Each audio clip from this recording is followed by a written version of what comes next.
Yo, welcome to Simply Bitcoin Live. You're your number one source for the peaceful Bitcoin revolution. We cover breaking news, culture, and pneumatic warfare. We will be your guide through the separation of money and state. Wow, Argentina. Holy cow. I don't think we've ever, unless you happen to have lived in Venezuela, there's very few amount of countries that are experiencing the amount of inflation that Argentina is experiencing. Right. The numbers came in. We're going to cover that. Absolutely absurd. I can't even imagine what the life of an everyday person is just trying to be able to pay for goods and services, right? Just for food. Incredibly difficult. And remember, guys, like this is what it's about. This is what the peaceful Bitcoin revolution is about. Because remember, if you store your wealth in Bitcoin, can't be debased. Can't be debased. Even if you're a little guy. Right, this is the beauty of proof of work. This is why we bang this message from the rooftops. Right, this is the most equal, equitable system, because even the little guy, the guy that has 0.001 Bitcoin, is equal to Michael Saylor. They don't have more influence over the network, and then that protects them, because what tends to happen in a proof of stake system, included that in there, is that they'll pick and change the rules, they'll change the monetary policy to benefit themselves, right? Even if it starts off sound over time, because people have the ability to do that. Look at history. They always end up doing that, right? With Bitcoin, it's beautiful because we've taken away the monetary policy out of the hands of humans. It's rules without rulers. Can't change it. That's the beauty of it. And it protects the little guy. And this is most important, and I know Alex Gladstein said it, right? A lot of us have financial privilege in the West, where the payment rails, we have relatively stable fiat currencies, and we lose sight of a lot of these things, right? The inflation rate isn't big enough for a lot of us to notice and a lot of us to ask questions, but that's a completely different story in the global South. You have countries like Venezuela, like Nigeria. Today, we're going to talk about Argentina, where they're not adopting Bitcoin for speculative reasons, right?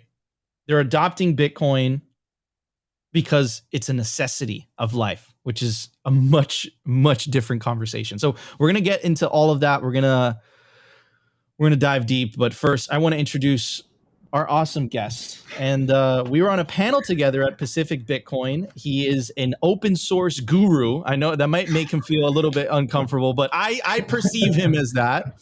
This is Moritz from Spectre. And we also work together at Swan, by the way. How you doing, Moritz? Welcome to the show.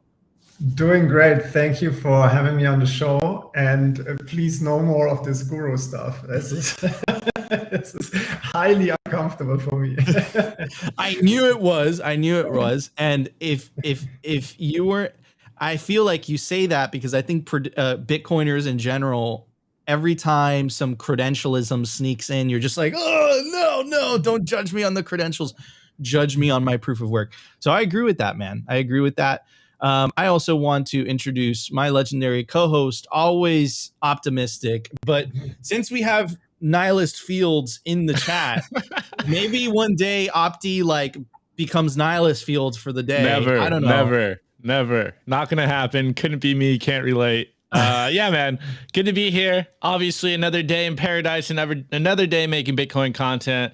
And since we have Moritz from Spectre today, the culture is going to be about Spectre and open source development. So I'm excited for this one. You know, I am just a Bitcoin media talking head, but at least we can get the signal out there for the devs.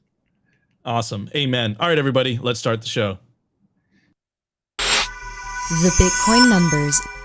Brought to you by NODL. At this point, you should be running your own Bitcoin node. If you don't use your own Bitcoin node, you're trusting someone else's. Run your own version of Bitcoin Core, the Lightning Network, Whirlpool, and Dojo, all from the comfort of your own home. And if you're a digital nomad, you have absolutely no excuse, because now you can run a NODL through a virtual private server. Visit nodl.eu today.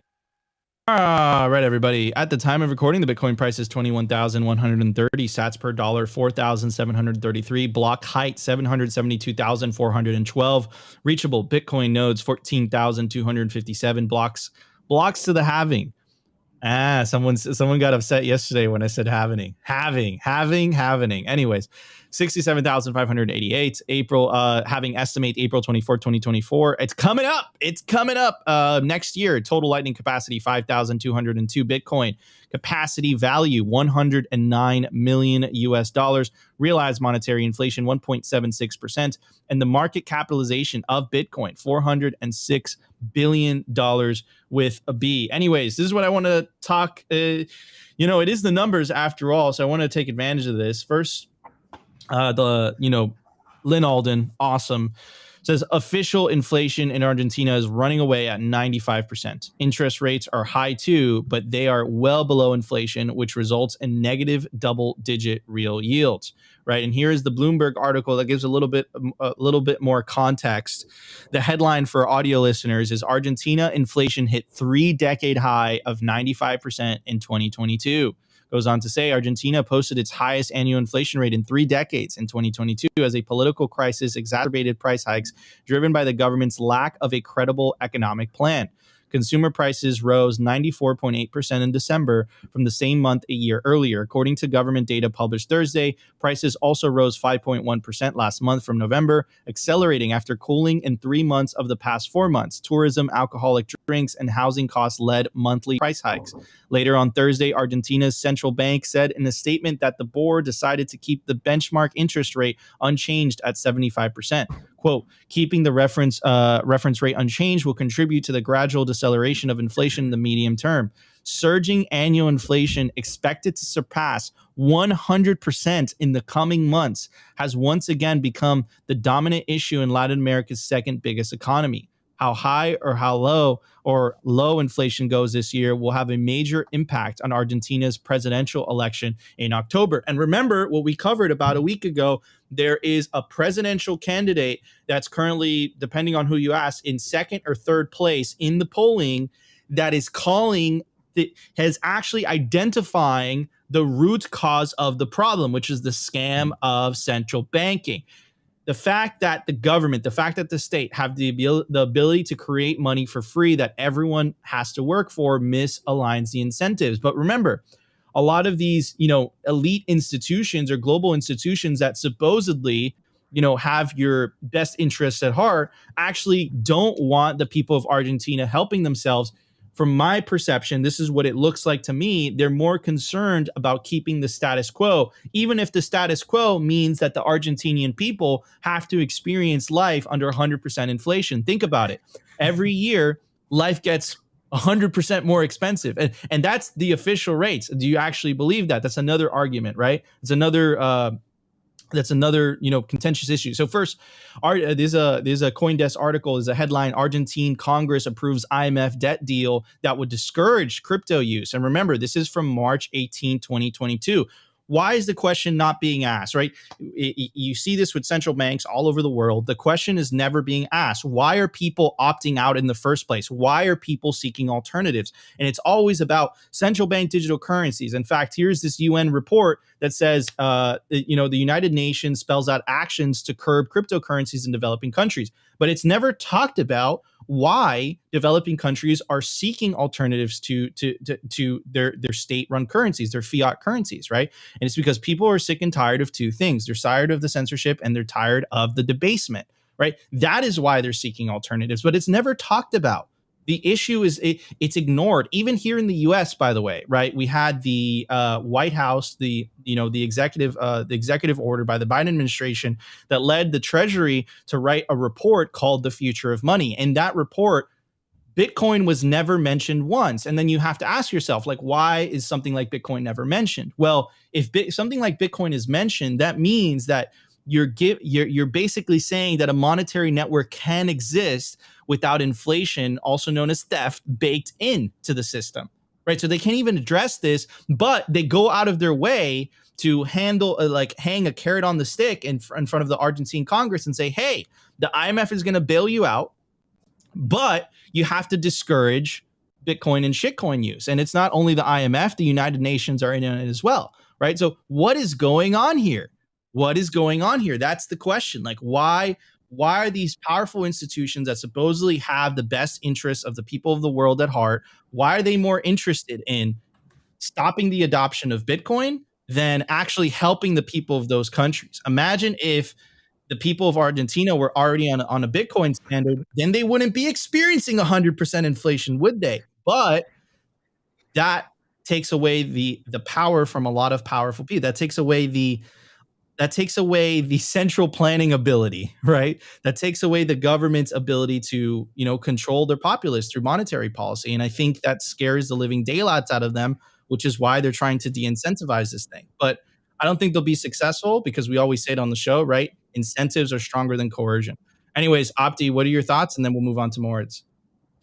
Well, first and foremost, I mean, I think it would be a missed opportunity if we didn't point out that this is the inevitable end of all fiat money, is this hyperinflation scenario that we're seeing in Argentina. This is the fiat standard. And on this point, one of our very own here at Simply Bitcoin, Weinicus, is actually in Argentina right now. And just look at the amount of money that he has to hold right now. Like, this is nuts, and he's been updating us the last couple of days. Last 24 hours it went from 333, or last couple of days, 330 per dollar to 366 per dollar to 371 in the last 24 hours. Like, look how much cash this is. This is the end of all fiat currencies in real time. And we have one of our very own from Simply Bitcoin down there. And this is the fiat standard in action, guys. Like, this is why we tell you guys to save in Bitcoin. This is why we save in Bitcoin, because we understand what the game is in the fiat world. And Argentinians need to protect themselves and save in Bitcoin. Like, I don't know what else we can say. If more people down there aren't starting to stack Bitcoin, or at least not looking for alternatives to save in Bitcoin, then they should be. This is the time. This is what Bitcoin fixes. We say it all the time, Bitcoin fixes this, but more Argentinians need to take Bitcoin into self-custody and start to save in Bitcoin, because, hey, who knows how much more out of control this fiat disaster can happen in Argentina. But man, it's not looking good, and I feel for the people in Argentina, because man, I can only imagine how I would feel in the States if I was in the same scenario. So absolutely atrocious. 100%. Moritz, what are your thoughts on this, man? I mean, I've been following the Argentina story a long time. After my military service in 2001, I was in Argentina, and the dollar peso was 1-to-1 pegged at the time. So at the moment, the official rate is 180. What Weinicus showed us here is the rate that you get in the exchange house, which are the cuevas, which is like the caves, they call it, in the inner city of Buenos Aires. You go into a street and you go into like one of the basements there, and there you can have a better exchange rate. So I've been following this a long time, and they had their own sort of they had a situation in 2001 towards the end where there was called Corralito, where they were basically had a bank run, and they were closing all the banks.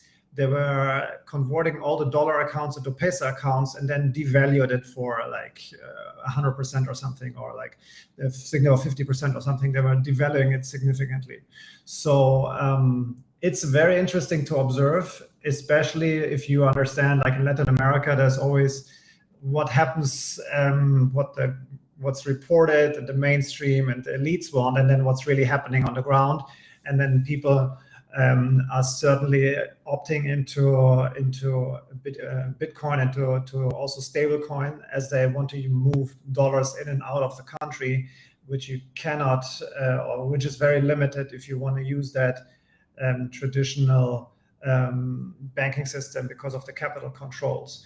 So it's very exciting to see what's happening. And also, like, if you go onto Google Trends, you can see how the Bitcoin search volume was significantly higher than in the United States or somewhere in Europe at that time. So I think there are like a few steps ahead, and the show has been going on for forever. Like, I have a cousin who just sent me an article the other day about Argentina, and he says he was down there in '87, and it was already a complete disaster in '87. So it's a long time coming, and it seems to go into hyperinflation now. I mean, the the peso is going up by the day against the dollar, and it certainly looks like to be ground zero. And if you look back in 1950, I think per capita, GDP per capita, Argentina was the 12th richest country in the place in the world. Venezuela in 1950 was in GDP per capita was number 4, the 4th richest country in the world. So it's sad to see how these places fall apart, but they sort of get a head start into Bitcoin, and that's very, very exciting to observe. 100%. Like they do get a head start, and unfortunately, it's kind of like a tragic head start. It's a head start that requires pain, right? But it is a head start nonetheless, because people are.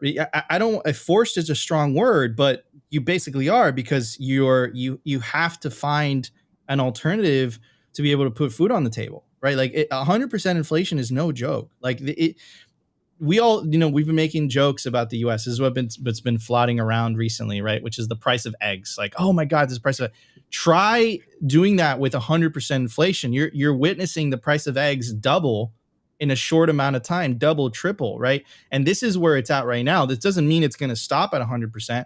And something that I think it was Mark Moss that said this, right? And I think it's good to remind everyone, right? Even if inflation comes back down, that doesn't mean that prices are going to come back down. That means that prices are just not increasing at that accelerated rate. But that doesn't mean that they'll ever come back down to what they were before, right? So it kind of goes back to this message that Bitcoiners have been basically screaming from the rooftop for a while now, which is no one should have the ability to create money for free, right? Bitcoin, doesn't matter who you are, right? Doesn't matter how powerful you are. Doesn't matter what your political position is. There's a cost to making more Bitcoin. You can't circumvent that. And that actually protects everybody else, right? It creates a more equal system, more fair system. And the system that the IMF is arguing for, the system that the World Bank is arguing for, they want to hold on to that privilege. But what's never talked about is the consequences of that privilege. What are the consequences of states and governments having the ability to print money? Venezuela is a great example, like you said, Moritz. Nigeria is a great example. Turkey is a great example. Argentina is a great example. The people of those countries aren't benefiting from that inflation. It's the governments that are keeping themselves afloat. And you can make the argument that they're spending a lot more money that they don't have, right? So anyways, that's what we're all here. Wait, Nico, before we go on to the next segment, can we acknowledge the point that Moritz said about Argentina inflation in 87? I think this is kind of something that as us Americans can look into about like how long this whole inflation scenario might play out. Like it can play out a lot longer than most people are talking about on Twitter, and a lot longer than you probably think it will. This is like the next decade, the next couple of decades that we're going to be dealing with this. It's not going to just go away overnight. 100%. It's here to stay, but this is what it's about. Like this is what the peaceful revolution is about. This is what the separation of money and state is about. And we fundamentally believe. I've asked Lynn and Jeff over the last month or two. Right, one of the first things that I asked, I said, Lynn, is inflation necessary? Jeff, is inflation necessary? And one of the things that Lynn said really stuck by me, which is like, are you trying to tell me that in an economy, the money has to lose value for it to function? Like the money has to steal from, and if you break it down to that basic level, like think about it. Like, is that really true? Like does people's money need to lose value for people to transact? Like it's such an absurd idea, but I think a lot of people are asleep to the alternative. But, and the hope, the silver lining is that in these countries, these are people that are going to wake up to the alternatives a lot quicker than a lot of us in the developed world that have financial privilege, developed rails, relatively stable currencies. So anyways, everybody, let's get to the news. We also have a lot to talk about. The Daily News. Brought to you by Blockstream Jade, built by Bitcoiners for Bitcoiners. It's an open source hardware wallet for the cold storage of Bitcoin. Blockstream Jade houses a full color camera, allowing for fully air-gapped Bitcoin transactions. Scan and display QR codes directly on the device to sign transactions and verify addresses with ease.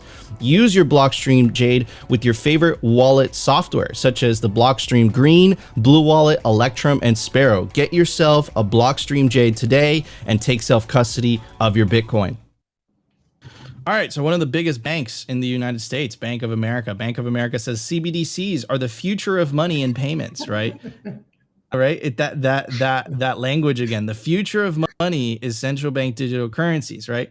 Digital currencies such as central bank digital currencies and stablecoins are the natural evolution of money and payments, Bank of America said in a research report on Tuesday. Moritz, how do you feel about that statement? I'm just, at this point, I'm just laughing about this. You know, it's when you have observed this and researched this whole topic about Bitcoin and stablecoin. First of all, like, why should central banks be so provide a good user interface and user experience? I think the private market or the private enterprise can solve this much better, and Tether has proven that they can build a very good stable coin which is doing its job. And so why should we go to CBDCs if we on top have Bitcoin, which is 100 if not 1,000 times better than stable coins? And yeah, the stable coins are sort of a vehicle. So I see CBDCs just like an additional on-ramp to Bitcoin. And yes, and they will keep printing it, and you shouldn't use it because they will go into your privacy and violate your privacy wherever they can and control. And then you want to, whatever, buy that extra ice cream for your kid, and it's, you don't have the carbon credits, and then they're going to lock down, or you're going to say something uncomfortable about people who don't want to do specific stuff or don't agree with the government, and then they can lock down their account. And they have said so. I think Mr. Carstens, from the former Mexican central bank governor, who's now the head of the Bank of International Settlement, said it in his slip of tongue that it is it's a tool of control. They want absolute control about like your wallet, basically. And that's where Bitcoin is a complete different value proposition, because if you run your Spectre desktop wallet, your Sparrow, you have your own keys, you run your own node, you're sovereign, and you can really control. Like seriously, you're going to take advice from a person like this? I mean, it's pathetic at this point. And it's hilarious because it's January 2023, and this whole Bitcoin thing has been around for more than a decade. It has gone through all the tests and miners being shut down, and we had the block wars in 2017. And if you dive into the history, it's like sometimes when people ask me still about Bitcoin, I'm just shaking my head and thinking, like, seriously, it's 2022, 2023, and you haven't really looked into this.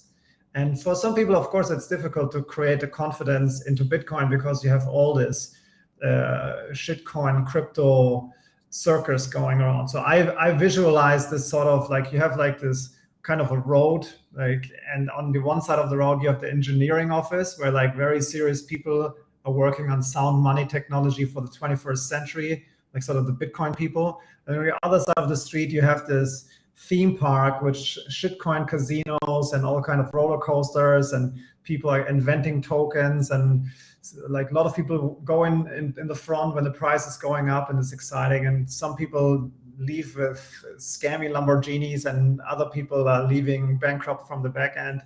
So this is how I visualize. It's like really two different sides of the road. When you're in Bitcoin, you're interested in sound money technology for the 21st century. And on the other side, it's like a big experiment. Things blow up. Sometimes interesting stuff also happens. It's certainly very entertaining. And yeah, but stay away from the shitcoin casino theme park, I guess. 100%. And you know, it's interesting because it's interesting because and you said it like one of the first things that you said, Moritz, which is why, like, what are the real reasons as to why they're really introducing these things? Like, what are the actual motivations, right? You know, you guys have heard it a million times now. Not only is it Simply Bitcoin, now you've heard Moritz say it as well. You're questioning this, right? The case that we make at Simply Bitcoin is like, okay, you know, like obviously it's because they feel threatened. But it's not only Simply Bitcoin anymore that thinks this. We have some receipts now. The Financial Times is coming to these conclusions themselves too. Check out this article for audio listeners. The headline of the article is it's an opinion piece that says why central banks should not push ahead with CBDCs. These 4 paragraphs. It says, so introducing CBDCs really means, quote, making central banks reserves more widely available than just to counterparties. This naturally raises the question, who else should get them? Non-bank intermediaries, households, all companies, residents only, or foreigners too? Many of the motivations for doing it are suspect. I detect that's not Simply Bitcoin saying that. I detect that some are doing it for a vague notion that CBDCs are the future. Others worry that central banks that don't do a CBDC will lose in a global currency usage. This is pretty much irrelevant unless you're either the US Federal Reserve, the European Central Bank, or the People's Bank of China. Even then, the race has a current victor, the dollar. Clearly, the things pivotal to that reserve currency status in the future are not whether a state has a CBDC or not. It is more than the institutional health of the sponsoring country and whether they are good for their debt. One motivation cited is to head off the threat from cryptocurrencies such as Bitcoin or similar. This is not a good reason. Cryptocurrencies are such bad candidates for money. Oh, man, you hear that? Interesting. They don't have money supplies managed by humans to generate steady paths for inflation and are hugely expensive and time consuming to use in transactions. They can also be dealt with through laws and regulations, not cajoling the central bank to provide a wholly new competitor asset. Now, that's the thing. I think that a lot of the things that they identified, right? I think one of the things they mentioned, right, was like, we shouldn't introduce central bank digital currencies. Bitcoin and cryptos are not the threat, but it's not the reason as to why you think it's humans should be in control of inflation. Humans should be in control of these things. What would people do without monetary policy? And my response is, look at fucking Argentina. Look at that. There's your example, bro. Argentina inflation hit 3-decade high of 95%. There you go. There's central banks doing their thing. So what is the world that they're proposing in? If you live in the United States, if you live in China, if you live in Europe, you don't have to feel the consequences of inflation, but everybody else does. What is your response to that, Financial Times? You don't have a response to that. You always ignore it.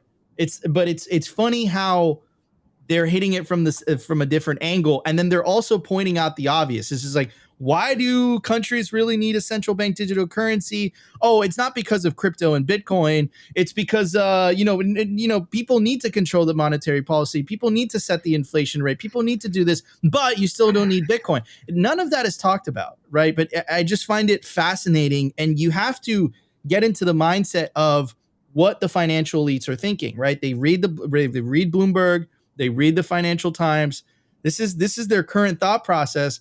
But I think over time, right, as number go up technology does its thing, right, as Michael Saylor and Nayib Bukele are vindicated, they can only keep that narrative up for so long. That only works for so long, because when and if the experiment in El Salvador works, it's going to prove to everybody that not only is inflation not necessary, an economy runs better without it baked in, right? And that's why they feel so threatened about El Salvador. That's why all these publications attack it. And that's why I believe Michael Saylor had some political attacks as well, right? There, they not only did they sue him for taxes, they also sued his company as well, right? So this is crazy. Things are warming up, but it's funny because the people that we're supposed to be arguing against are even admitting it themselves. They're like, these CBDCs, I don't know how necessary they are. They're saying the quiet part out loud. Moritz, what did you think of that passage? I thought it was absolutely hilarious. I think the managed by humans is that's not a feature. That's a massive bug. And like, let me tell you one story about managed by humans. I think in 2017 or something, there was a story from Liberia in Africa, where the Liberian central bank ordered a container of paper money from some provider from Europe, and they had a whole container of Liberian dollars, and it was delivered to the harbor. The central bank employees come, they check everything, they lock it up, and they, for some reason, they leave the container in the harbor for the night. And the next day, the container is empty. You can look it up, and they actually have a whole song, like a African rap song, like where's my container, where's my dollar? And like, this is an extreme story from Africa. But if you think that Christine Lagarde has more a clue about where to put the interest rates and how to manage monetary policy than these African dudes, they're in the same ballpark. Like, if we three would try to run a central bank, it would be a complete disaster, like, probably. So like, nobody should, especially humans, shouldn't be in charge of managing this. And I think if you have digital scarcity with Bitcoin, and it's built the way it is, and it's just like a way better engineered. And there's an interesting thing to circle back to the CBDCs. There's a quote on Reuters from Christine Lagarde, 2019, I think, where she says, like, if there is an escape, we have to close this escape, or something like this.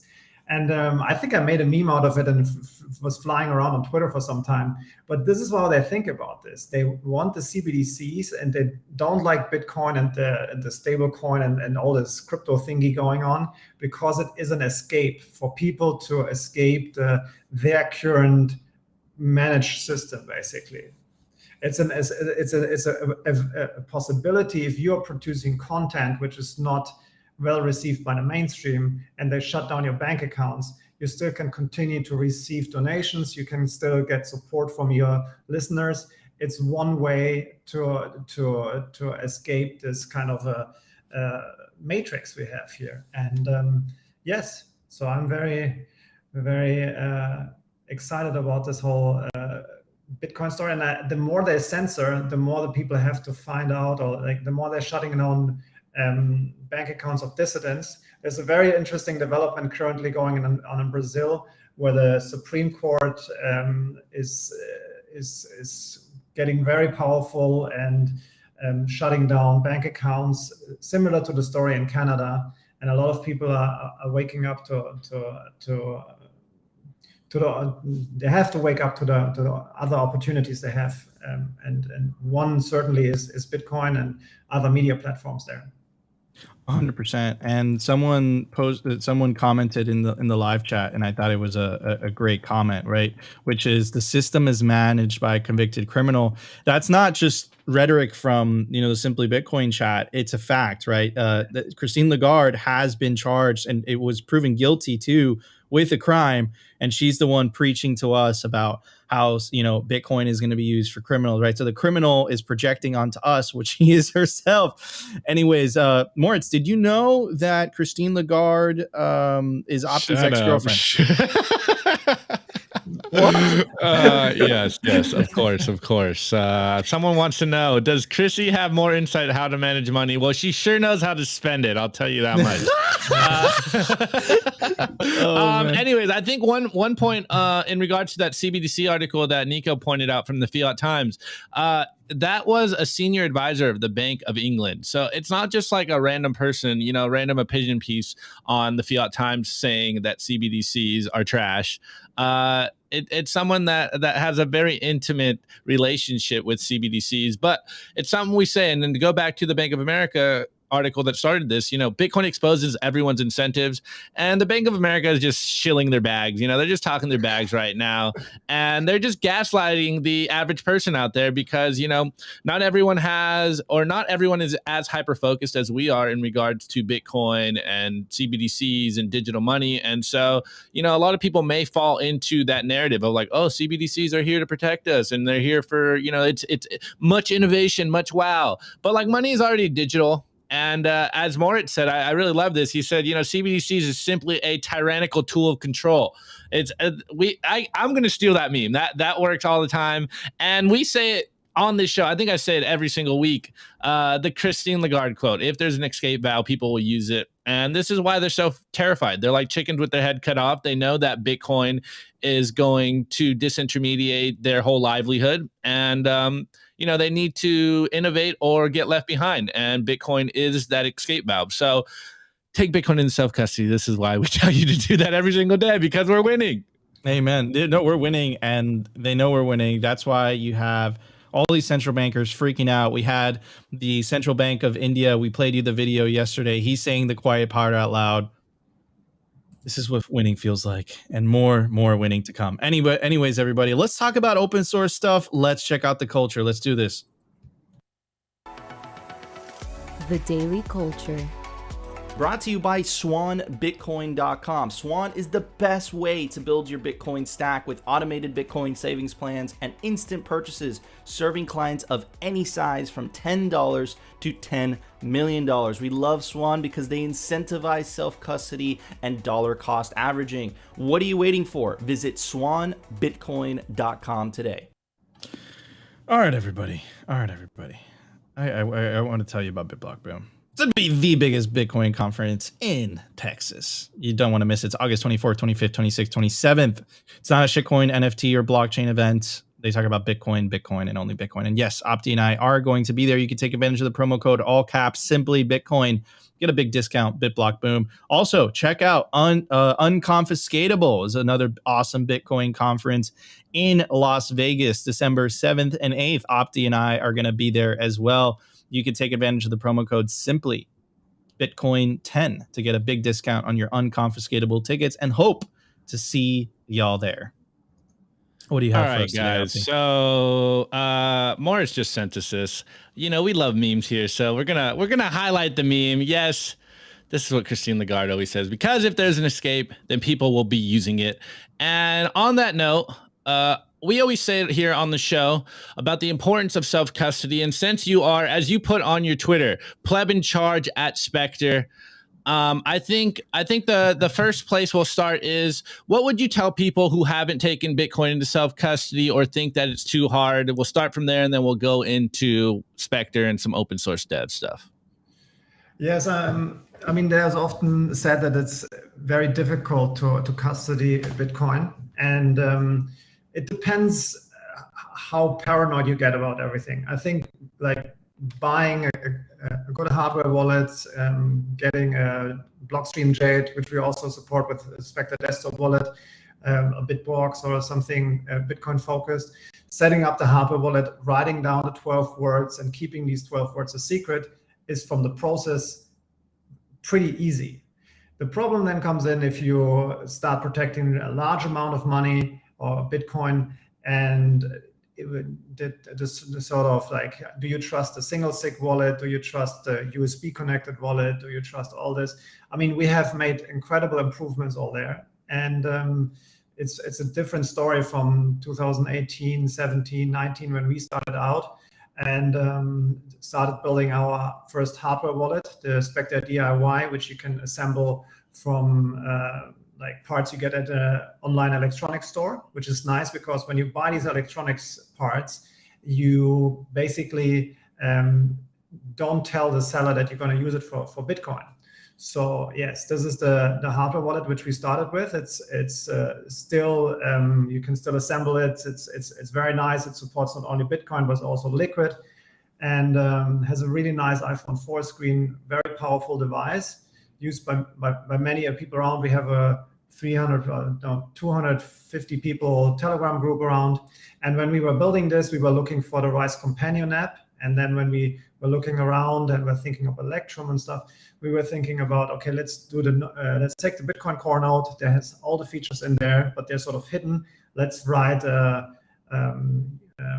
desktop app, the Spectre desktop, to really access this and also access all the multi-sig possibilities. And from the beginning, we were already adding other hardware wallets because we wanted to have a multi-vendor approach, that if you do multi-sig, that you can take a Trezor, take a cold card, and maybe a Spectre DIY or something.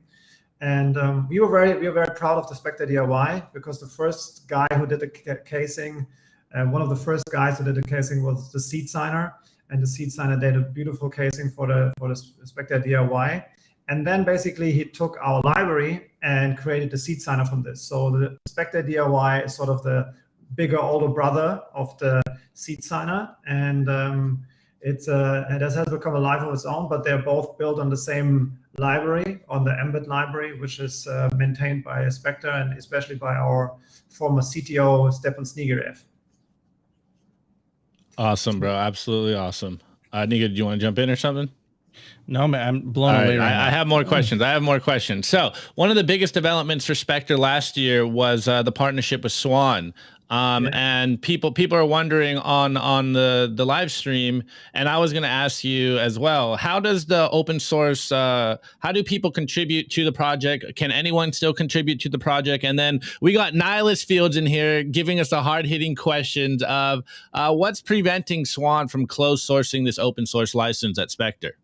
So Spectre is MIT open source license, and we know all the Bitcoiners at Swan, Corey, Jan, and the whole team. And we have a strong commitment from them that they want to continue Spectre Desktop as a MIT and the Spectre DIY as a open source MIT licensed project. So anybody can contribute. And whenever we do crazy closed source stuff and we sort of lose the way and we are not focused on the Bitcoin mission enough, then people can come in and fork it and make it better. I hope they fork it into an MIT license so we can play back and forth. I mean, that's the beauty with the seed signer. Like the seed signer guys, they did some nice UI stuff, and then we recycled this nice UI stuff back into the Spectre. So we want to do a win-win situation here. And the partnership with Swan is great. We were at the point where we were looking to expand out of our free open source software GarageBand style jam there. And it's a great partnership because we built something that they want to integrate in their product portfolio and what they need, which is a desktop wallet. And we built some infrastructure which can help in future custody solutions. So it's a great match. That's for sure. Beautiful, love it. And then one more question. I have a few more, but if there's a developer out there that wants to contribute to open source development that is on the fence, what would you tell them to contribute to either open source development at large or the Spectre wallet specifically? I mean, it depends on the person, what the person is most interested in. Some people are into mining, some people are into wallets, some people are into the deep Bitcoin core development stuff or like getting interested there. And we have a ton of fantastic stories of people who weren't even coding, and within a few years they're making pull requests to Bitcoin core. So I would say, like, find your niche, find what you're really passionate about in Bitcoin, and look for a project that you really like, and where you certainly like, if you make valuable contributions and you maybe you want to start with fixing some small bugs here and there or help improve the documentation. And all these projects, I know they are very welcoming. They're very happy if people actually show up and get their hands on, get their hands dirty with making their contribution to making the whole Bitcoin ecosystem and infrastructure stronger. So like, just review what you see out there, and if you see a project where you say, oh, I like the project, I like the people, this is the kind of style I like, and just jump in and try out. And if that doesn't work, like, maybe transition to another project and see what's going on there. So it doesn't have to be a first shot match or whatever, and you can contribute about a range of projects.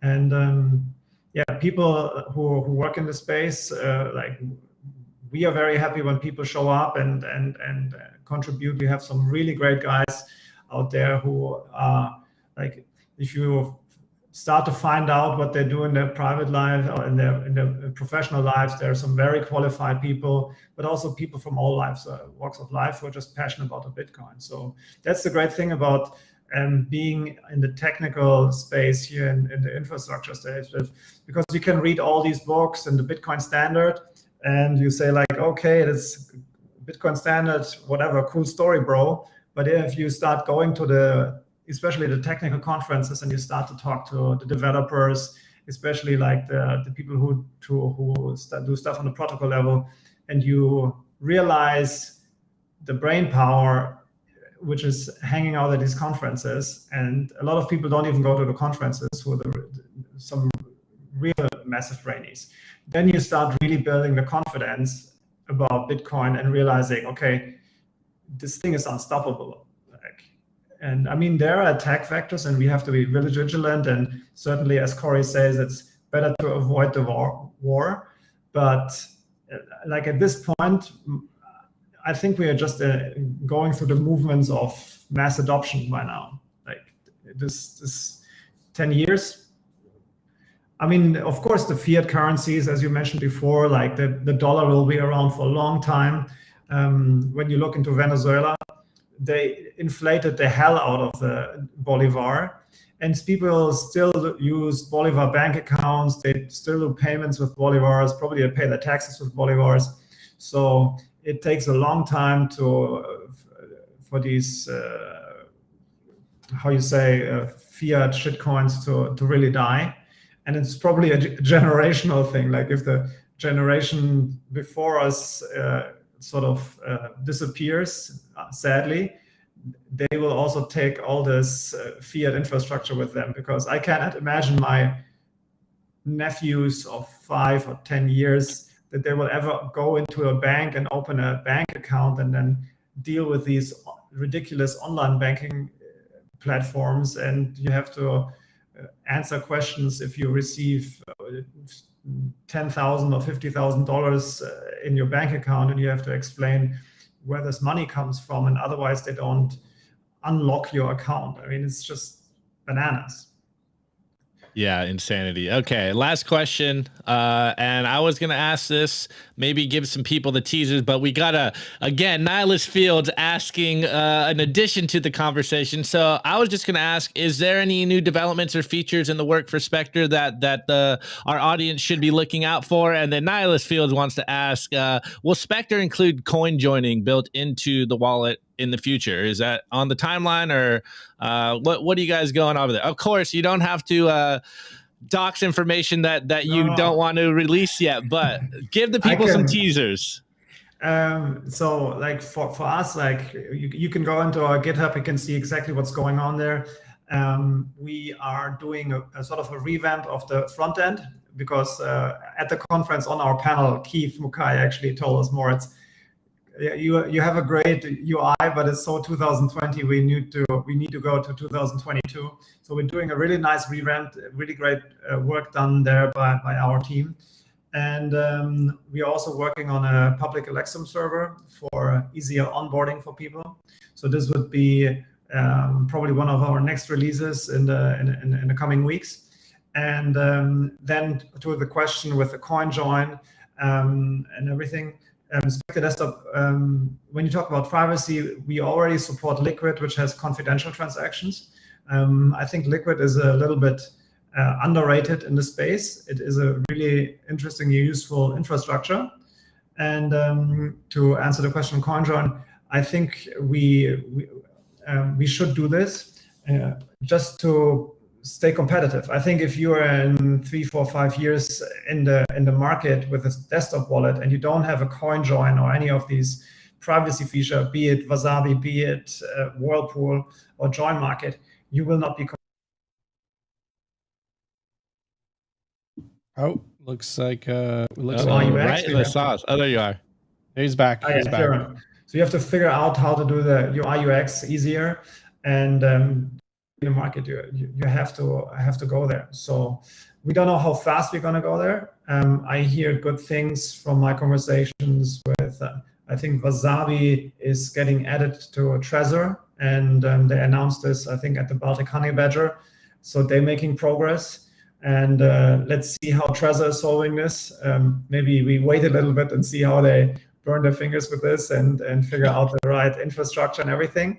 And certainly, and we are agnostic between the Whirlpool and the Wasabi war, to say so. We like both teams, great teams, and like we see the more privacy, the better.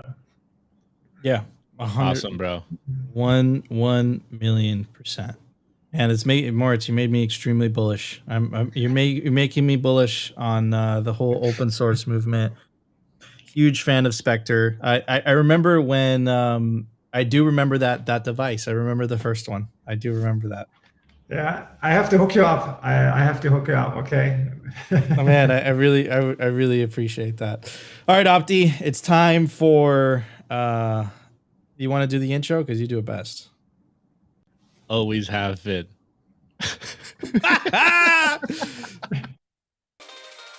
The Daily Meme Review. Brought to you by Kaboomracks. I get this question all the time. Nico, where should I buy Bitcoin miners? The answer is Kaboomracks. It's the best place to buy Bitcoin miners. That's where you're going to find the best deals and the best prices. Start your mining utopia today. To check out their racks, you got to go to t.me/Kaboomracks. Join their Telegram group and start your mining journey today. Kaboomracks. Let's go. Man, now I'm going to play the video of Opti doing an intro, and I'll redo some, Nico. I'll get back into it. Anyways, this is your favorite portion of the show. It is the meme review. And as I tell you guys all the time, we are in an information war. You guys are the frontline soldiers. So continue to meme, continue to make the content, continue to blow the normies' minds out there with your Bitcoin propaganda, as I like to call it, lovingly call it propaganda. Anyways, as Nico said in the past, and I absolutely love this, tweets are the bullets and memes are the artillery. So continue to put your hat in the ring. Anyways, this first meme is brought to you by @Maxis Club. Obviously, anytime I see a Maxis Club, I'm going to pretty much put it on the show just because I love the artwork. And we got a little Pepe with butterflies on a nice grassy field. And he goes, "I identify as a sovereign individual. You can call me toxic/psychopath." And he just put 277 Maxi ID. This next one, shouts out to Mr. Robot, aka @the Bitcoin Doctor on Twitter. And he goes, "Your keys to freedom, #Bitcoin." And he's got this little Bitcoin gold coin as your keychain. We need to make some of those. Someone make those. That's kind of tight. Anyways, this next one is by @Coinfinity, and he goes, "Change my mind, #Bitcoin." And it's the standard meme of the guy holding up the cardboard sign. He goes, "If you don't own Bitcoin, if you don't own any Bitcoin, then you don't own any money." Oof, big oof. This next one, shouts out to RDBTC, aka RD_BTC on Twitter, and he goes, #Bitcoiners to a red flag. Bitcoiner bull, and the no coiner is the bullfighter with the horn up its butt. And it goes, "Their dumb opinions on Twitter." This is how it be on Twitter. Anyways, on yesterday's show, we had a meme on the topic that we had yesterday. India's central bank's calls for Bitcoin ban. So shouts out to 100 million sats. And he goes, "That's okay. And it's just a Bitcoin meteor about the smash into the central bankers." And in this case, it's a ginormous meteor crashing into planet Earth. Let's hope that meme doesn't fully play out specifically, more metaphorically. All right, this next one, shouts out to 21JCLP.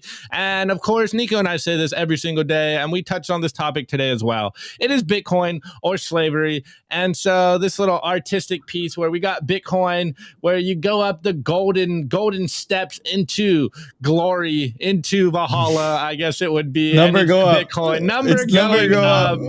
And then we got slavery, and it looks like hell with the fiat dollar. Monetary demons, bro. Monetary demons, exactly. Monetary demons. So you guys already know. Drop your meme review score in the chat as we cover our scores. And Nico, I think this is the portion of the show where we show represent, bro. Come on. Nico's bro, sleeping. No, you did the handoff wrong, bro. We give our scores first, and then Whatever. we Get should yourself represent. a hat. You're Get yourself dropping the that hat. ball, Opti. You're dropping the ball, bro. I Well- don't need a hat. I don't need a hat, bro. I don't need a hat. Yeah, you got luscious locks. I don't need a hat. Okay. Anyways, we scared off Moritz. Look at what you did. No, Opti. he's getting a meme review score. Look at He's what you getting did. ready. You scared him off, bro. Guys, check out representltd.com. Awesome merch. They're dropping Simply Bitcoin merch. He's ready. Yo, look at that meme review score. Let's go. I love that. I need one of those. It's a construction hat. It's a construction hat. I like it. It's not I'm gonna any do this. construction hat. It's actually one from the Bitcoin mine in El Salvador. Oh! All right. Wow, Let's go. that is a good piece of Bitcoin Okay. merch. I'm going to give it What's Satoshi that? on a horse. Satoshi on a horse, or is the guy Okay. fought? Well, I'm going to say it's Satoshi. It's yellow on a horse. Okay, well, in honor of Moritz and Spectre, I have this unfinished 3D printed hot pink Spectre case that I was given at Miami conference. Just knocked over my coffee cup. Let's Opti's go. dropping everything.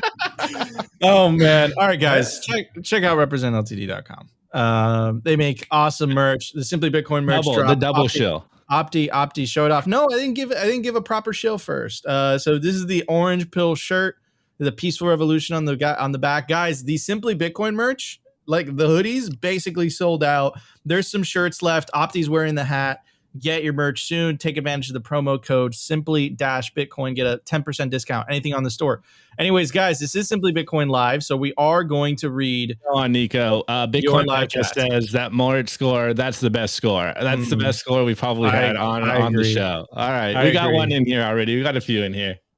Okay, first one is by HODLcoin. I give the memes a carbon credit from Opti's girlfriend, Christine Lagarde. Nico, dude, we're gonna have to talk about that meme. We're gonna have to talk about Why? They don't even know about your ex-girlfriend, Janet Yellen. All right. Hey, bro, The just P-Man- wait till the they're P-Man together, man. though. The P-Man, the demon, bro. Oh man, the demons come out Again. The P-Man man. I give the Wait, memes. all these Opti- scores are about all right, anyways. Christine Lagarde doing a dine and dash in one of Gordon Ramsay's restaurants.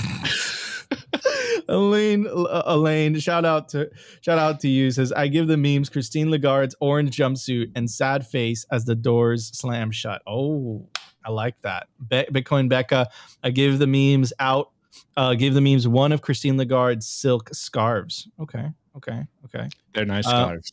Lucky Red Fish, happy to have you. It says, I give the memes Joe Biden's classified files. Ooh, Oh, a little bit of a the YouTube video. Igor, I give the memes a building sticker. I like that. All right, next one. Opti Phil C says, I give the memes the capital to Peter Schiff's bank. Very nice. There's no more, but Becca, obviously I have embraced the meme. As Nihilist Field said, Opti naively joins Simply Bitcoin, gets memed into a gill fetish. This is what we're at right now. This is my life. All right, one more in honor of Nihilist Fields. Nihilist Fields, the polar opposite of Opti. Score Lagarde's Lagarde's expose about her heartbreak over Opti become a Bitcoin saint. Oh man, that joke will live in infamy forever. Anyways, everybody, Opti software release or plebsite? Site. Let's do it. Plebsites. Brought to you by Cypher Safe. Don't be that person that loses their Bitcoin seed due to fire damage, water damage, dog attacks. Back up your generational Bitcoin wealth on steel, and there's no better place to do it than the Cypher Grid by Cypher Safe. And now check out their new Bitcoin art, the Bitcoin Rulux triangle, only on cyphersafe.io. Let's go, guys. Well, you already know I showed you guys the site today on the show, but I didn't give you the URL. So today is spectre.solutions. go to the website, go check out what Moritz is working on at Spectre. Download Spectre desktop for yourself. Download the firmware to create your own DIY wallet, hardware signing device, whatever name you want to call it. Again, spectre.solutions. Let's go, guys. Let's wrap this one up. Awesome guests, Moritz. Thank you so much for joining us today on Simply Bitcoin. Why don't you tell everybody where they can find you online? Yes, I mean, the best place to follow us is on at Spectre Wallet or MW Ethersheim, which is my terrible second name. And it was an honor to be on here, and I hope to see you all soon. And we do some spaces, I hear, on Twitter now. Is that correct? Yes, that's right. The party continues all the way to 2 p.m. Eastern Standard Time. It's a party. It's going to be a pachanga. We're hosting the spaces with our friends over at Swan Bitcoin, best place to stack sats. Shout out producer Jacob. Yeah, guys, so it continues all the way to 2 p.m. Moritz, thank you so much for joining us on Simply Bitcoin Live. Guys, that was our show. If you enjoyed the show, you know what to do. Smash that like button. Consider subscribing if you feel like we provided you value. And when Moritz said, the party continues all the way to 2 p.m. Eastern Standard Time on Twitter Spaces. So you go to the Simply Bitcoin Twitter account and you can see us there. Love you all. We'll be back tomorrow, 12:15 p.m. Eastern Standard Time for another episode of Simply Bitcoin Live.